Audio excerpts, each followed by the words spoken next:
Assalamualaikum warahmatullahi wabarakatuh. Di sini saya Duandini dengan NPM 23 17 05 10 dari kelas C. Ingin mengganti tugas pertemuan 6 analisis dan desain sistem informasi yang berjudul manajemen proyeksi sistem informasi. Di sini materi pembelajarannya manajemen itu sendiri berasal dari kata to manage yang berarti mengelola. Namun secara konseptual manajemen berarti suatu kegiatan yang dilakukan oleh dua orang atau lebih dengan menggunakan prinsip-prinsip manajemen dengan memberdayakan sumber daya manajemen dalam rangka mencapai tujuan tertentu secara efektif dan efisien. Di sini menurut Rizky Wade Given, manajemen adalah proses perancangan, organisasi, koordinasi, dan kontrol pada sumber daya agar tujuan tercapai secara efektif dan efisien. Efektif yang dimaksud itu tujuannya tercapai sesuai rancangan, dan efisiensi berasal dari efisiensi berarti bahwa manajemen dilakukan secara cermat, terorganisasi, dan tepat. Sumber daya manajemen yang digunakan untuk mendukung kegiatan manajemen dikenal dengan akronim yaitu 5M, yaitu Man, Money, Material, Methods, dan Machines. Kelima sumber daya manajemen ini dapat berubah derajat kepentingannya tergantung pada aspek di mana yang ditekankan oleh organisasi dalam mencapai tujuannya. Alasannya yang jelas, sumber daya manajemen itu harus ada meskipun kadang terjadi kelangkaan sumber daya. Dengan efisien penggunaan sumber daya tersebut diharapkan dapat menunjang pencapaian tujuan organisasi secara efektif. Kegiatan manajemen yang didukung oleh sumber daya manajemen belum berfungsi secara optimal jika belum didukung oleh prinsip-prinsip manajemen.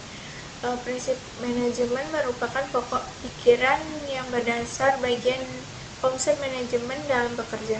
Prinsip manajemen bervariasi tergantung siapa ahli manajemen yang mengutarakan.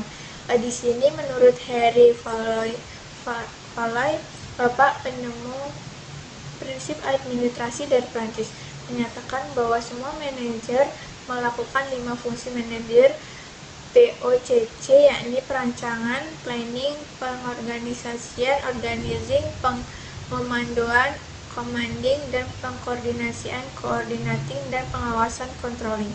Di sini prinsip-prinsipnya manajemen merupakan fungsi dari manajemen.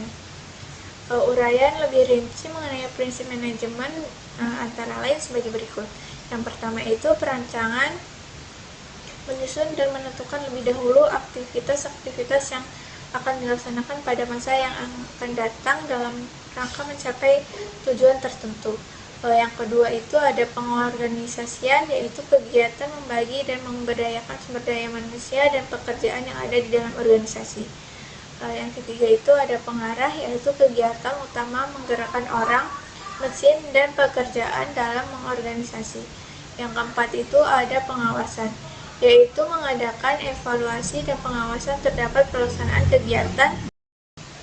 pelaksanaan kegiatan dalam rangka mencapai tujuan organisasi. Secara umum itu tingkatan manajemen terbagi menjadi 3 tingkatan, yaitu manajemen puncak. Untuk manajemen yang dipakai oleh manajemen puncak atau presiden, direktur, atau presiden atau kepala eksekutif, yaitu CEO, wakil presiden eksekutif, eksekutif vice presiden, direktur umum, managing director, kepala pelaksana eksekutif, chief operating eksekutif, komisaris utama, chairman of the board, yang bertanggung jawab akan keseluruhan kegiatan dan kebijakan strategi organisasi yang berjangka panjang, menetapkan rancangan dan tujuan yang berdampak luas pada organisasi. Yang kedua itu ada manajemen menengah, middle management, yang dikepalai oleh manajemen menengah, mencakup semua tingkatan manajemen yang ada di antara manajemen puncak dan manajemen bawah. Bertanggung jawab untuk menata pekerjaan manajemen pada tingkat bawah sesuai kebijakan manajemen puncak. Sebutan bagi manajemen menengah adalah departemen, pimpinan proyek, manajemen divisi, atau manajemen umum, flat management. Yang manajemen bawah itu ada yang dikepalai oleh mandor, supervisor, manajemen lini, dan manajemen kantor. Proyek itu suatu rangkaian kegiatan yang bersifat khusus untuk mencapai hasil yang bersifat khusus pula. Sifat yang serba khusus itu mengakibatkan bila mana suatu hasil yang diinginkan tersebut telah tercapai, maka rangkaian kegiatan itu dihentikan dan dalam jangka waktu pendek kegiatan semacam itu tidak akan dilakukan lagi. Berarti bahwa suatu proyek bukanlah suatu kegiatan rutin yang dilakukan terus-menerus, melainkan hanya menyangkut suatu jangka waktu tertentu saja. Terdapat ciri-ciri suatu proyek, yaitu 1. Sistem berada dalam satu siklus. 2. Memiliki sifat yang dinamis. 3. Hanya terdapat suatu aktivitas yang tidak terulang dalam satu aktivitas. Yang keempat, melakukan batas waktu, biaya, serta kualitas tertentu. 5. Terdapat banyak kegiatan yang saling terkait. 6. Dapat melibatkan berbagai sumber daya, keahlian, serta teknologi. Di sini juga idealnya sebuah proyek harus mampu memberikan optimasi sistem yang ada. Untuk itu diperlukan satu manajemen proyek yang baik, terutama ditekan kepada organisasi proyek harus tangguh, tahan terhadap gangguan-gangguan yang timbul baik dalam luar maupun di dalam. Yang kedua itu ada analisa kebutuhan dan sumber daya harus akurat, jangan sampai tidak dikenali. Toleransi yang ketat harus diberlakukan mengingat harga yang harus dibayar cukup tinggi apabila proyek gagal. Yang ketiga, pelaksanaan pekerjaan harus sesuai dengan perancangan yang telah disusun secara matang. Yang keempat, mengembangkan sistem yang ada baik untuk penyusunan dengan perkembangan zaman maupun untuk optimasi sistem yang telah ada dan terkait dengan proyek. Manajemen proyek itu sendiri adalah proses pengolahan proyek yang meliputi perancangan, pengorganisasian, dan pengaturan tugas-tugas serta sumber daya yang dimiliki untuk mewujudkan tujuan yang ingin dicapai dengan mempertimbangkan faktor-faktor terutama waktu dan biaya. Secara bertahap, manajemen proyek dapat dipilih menjadi beberapa fase, yaitu pertama, perancangan dan penyusunan jadwal. Di sini adalah tahap yang paling penting karena di dalamnya terdapat proses penentuan tugas dan durasi serta penentuan hubungan dengan tugas-tugas lainnya. Tahapan-tahapan lainnya sangat bergantung pada data yang terdapat pada tahap awal. Terus yang kedua itu pengolahan perubahan. Selama melaksanakan proyek, seringkali diperlukan penyesuaian antara rancangan dengan kenyataan yang ada. Hal ini memungkinkan saja terjadi karena adanya faktor yang tidak dapat diperkirakan sebelumnya, seperti kebijakan politik, pemerintah setempat, dan sebagainya. Diperlakukan secara cadangan sumber daya. Untuk mengatasinya, yang paling diperhatikan adalah tingkat toleransi dan dicanangkan. Jika dinyatakan masih perlu penyesuaian yang lebih persediaan toleransi, maka harus dicari alternatif pemecahannya. Disinilah benar-benar diperlakukan kemampuan manajemen yang handal. Yang ketiga, publikasi informasi proyek. Terkait dengan proyek, baik di luar apalagi di dalam tubuh organisasi proyek, mutlak harus tahu informasi tentang proyek. Untuk itu diperlukan sarana publikasi yang beragam, misalnya laporan kemajuan, rapat reguler, rapat lapangan, penerbitan buletin, majalah dinding, dan seterusnya. Pengolahan data harus mampu menghasilkan informasi yang valid dan selalu terbuat terbaru akan sangat mendukung dalam hal ini. Penggunaan perangkat komputer baik software maupun hardware sangat diperlukan. Yang seterusnya, manajemen proyek sistem informasi, sering disingkat juga sebagai MPSI, adalah kerangka kerja atau inisiatif yang mengukur tingkat keberhasilan proyek. MPSI juga memberikan informasi yang diperlukan untuk memantau dan mengendalikan proyek. Sistem informasi manajemen proyek dapat menjadi karangan kerja untuk membantu kemajuan proyek dan membantu untuk meningkatkan tingkat keberhasilannya. Manajemen proyek sistem informasi terdiri ada beberapa aspek, terutama yaitu manajer ruang lingkup, yaitu menentukan tujuan proyek, ruang lingkup proyek dan batas proyek untuk mencegah perubahan yang tidak terkendali. Yang kedua, manajemen waktu. Menyusun jadwal proyek dengan metode seperti Critical Path, CMP, dan PERT. Yang ketiga, manajemen biaya. Mengalokasi, mengalokasi dan mengendalikan anggaran proyek agar tetap dalam batas yang tepat. Yang keempat, manajemen kualitas. Di sini menyusun standar kualitas, melakukan pengujian sistem, dan memastikan hasil akhir sesuai kebutuhan pengguna. Yang kelima itu ada manajemen sumber daya manusia, mengolah tim proyek, mendistribusikan tugas, serta meningkatkan keterampilan anggota tim. Yang keenam, manajemen komunikasi, menyediakan mekanisme komunikasi yang jelas antara pemangku kepentingan untuk memastikan kelancaran koordinasi. Ketujuh, manajemen resiko, pentingnya mengidentifikasi potensi risiko, menyusun strategi mitigasi, dan memantau perkembangan proyek secara berkala. Yang ke-8, manajemen pengadaan, memilih vendor, mengolah kontrak, dan pengawasan proses pengadaan barang dan jasa yang dibutuhkan dalam proyek. Yang ke-9, manajemen stakeholder, mengidentifikasi pemangku kepentingan utama, memastikan keterlibatan mereka dalam proyek. Adapun peran dan tanggung jawab dalam manajemen proyek sistem informasi, yang pertama itu ada project management, bertanggung jawab atas keseluruhan proyek, memastikan proyek berjalan sesuai rencana. Yang kedua, business analysis, ini menerjemahkan ke bahasa spesifikasi proyek. Yang ketiga, sistem analis, merancang sistem informasi yang sesuai dengan kebutuhan organisasi. Terus yang keempat, software development, menggambarkan dan mengimplementasikan sistem sesuai dengan desain yang telah dibuat. Yang kelima, quality assurance, QA tim, melakukan pengujian sistem untuk memastikan kualitas produk. Yang keenam, stakeholder, pemangku kepentingan yang terlibat dalam proyek dan melibatkan masukan penting. Di sini juga ada tantangan dalam manajemen proyek sistem informasi. Yang pertama, perubahan dengan lingkup proyek, scope, script. Yang kedua, di sini itu perubahannya yang tidak terkendali dalam ruang lingkup proyek dapat menyebabkan keterlambatan dan biaya tambahan. Yang kedua, keterbatasan sumber daya, kekurangan tenaga kerja, anggaran, atau peralatan dapat menghambat proyek. Yang ketiga, kurangnya komunikasi, koordinasi yang buruk dapat menyebabkan kesalahpahaman dan konflik di dalam tim.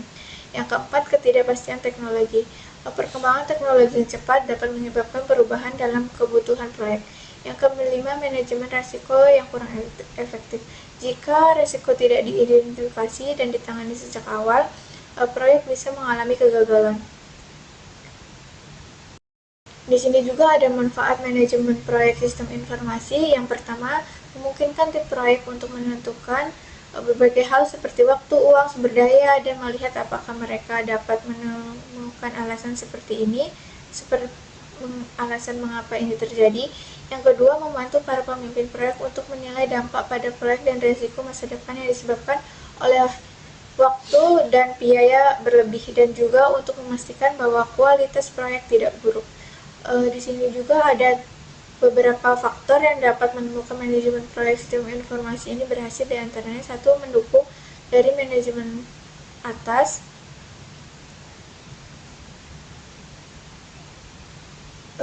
Karena bekerja dalam tingkat koordinasi atas dan bawah, sangat penting untuk kita lakukan dukungan penuh oleh atasan.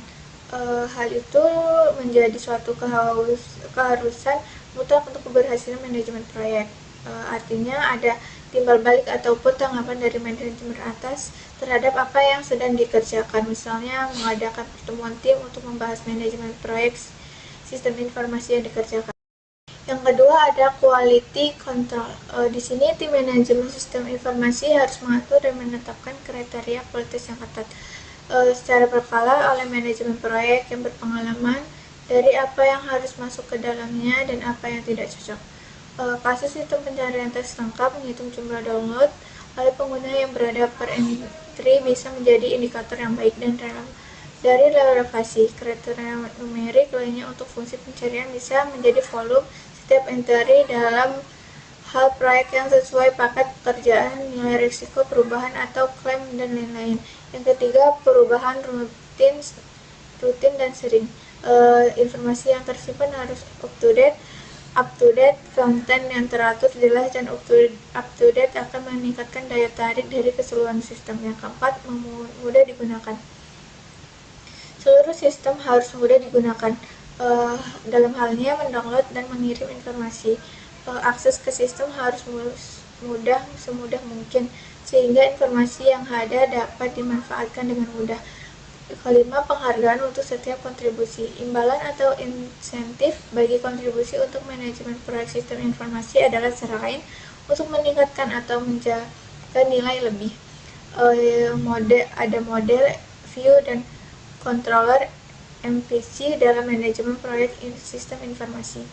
MVC merupakan sebuah konsep arsitektur terdiri dari 3 komponen yang utama, yaitu model, view, dan controller. Setiap komponen memiliki tanggung jawab yang berbeda-beda dalam proses pengembangan aplikasi, yaitu model adalah bagian dari aplikasi yang bertanggung jawab untuk mengelola data dan logika bisnis dari aplikasi. Model bertanggung jawab untuk mengambil, memperbarui, dan menyimpan data ke database. View adalah bagian dari aplikasi yang bertanggung jawab untuk menampilkan data ke pengguna. View berisi struktur tampilan dan antarmuka pengguna yang digunakan oleh pengguna untuk berinteraksi dengan aplikasi. Controller adalah bagian dari aplikasi yang bertanggung jawab untuk mengontrol alur kerja aplikasi. Controller menerima permintaan dari pengguna dan memproses permintaan tersebut. Controller juga mengatur hubungan antara model dan view. Implementasi MVC dalam manajemen proyek sistem informasi. Implementasinya itu yang pertama ada model dalam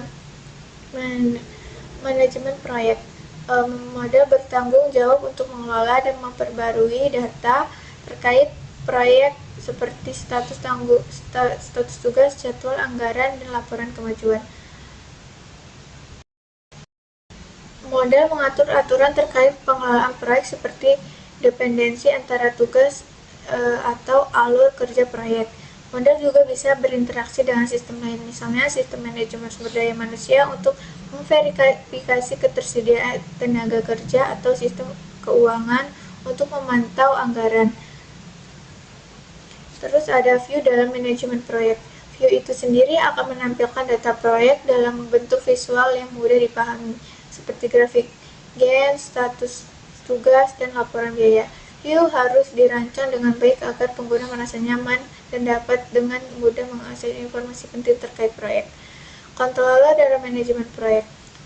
Misalnya, pengguna menambah, memperbarui, atau menghapus tugas, controller akan menangani akses tersebut dan memperbarui model. Controller juga mengatur progres logis, akan memperbarui view agar pengguna melihat informasi yang sudah diperbarui. Alur kerja MCP dalam sebuah aplikasi. Yang pertama itu ada pengguna berinteraksi dengan aplikasi melalui view. Contohnya, pengguna klik tombol login atau memasukkan data ke data formulir. Kedua, controller menerima input, dan pengguna dan pemrosesan controller akan menentukan apakah input tersebut perlu dikirim ke modul untuk pengelolaan lebih lanjut atau langsung diteruskan ke view. Yang ketiga, ada model mengelola data, mengambil hasil ke controller.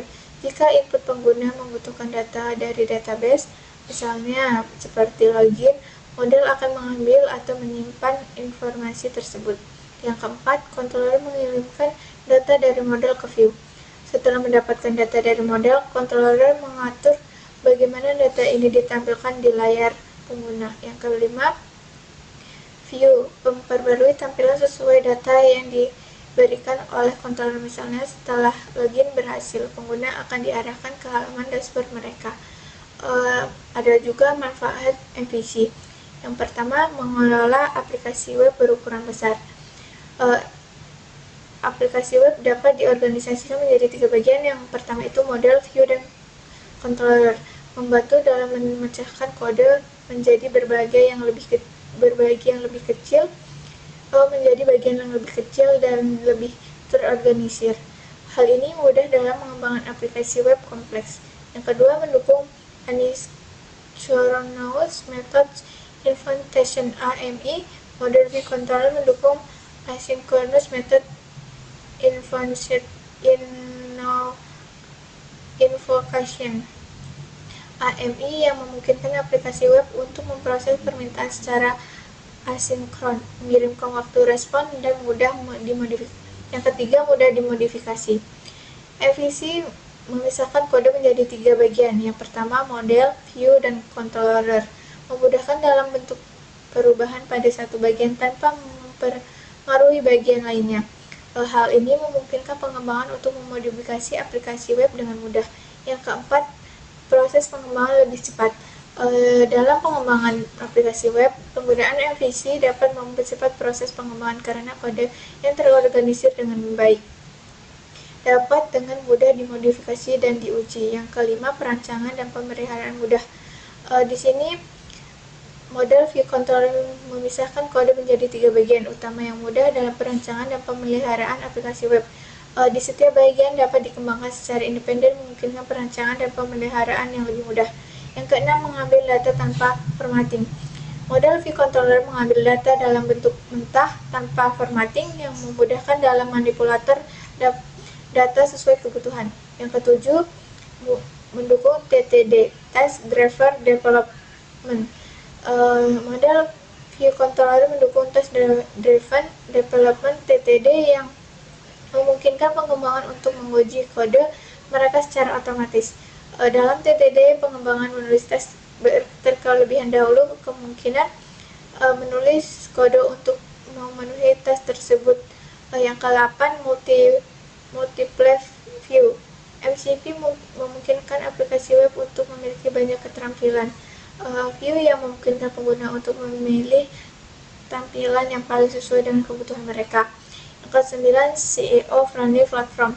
MCP mendukung SEO Search Engine Optimization yang memungkinkan aplikasi web untuk mudah ditemukan di mesin pencarian. Hal ini sangat penting dalam meningkatkan visibilitas dan lalu lintas aplikasi web.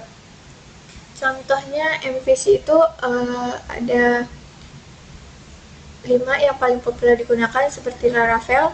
Laravel itu dalam kerangka kerja aplikasi web dengan sintak yang inklusif dan elegan.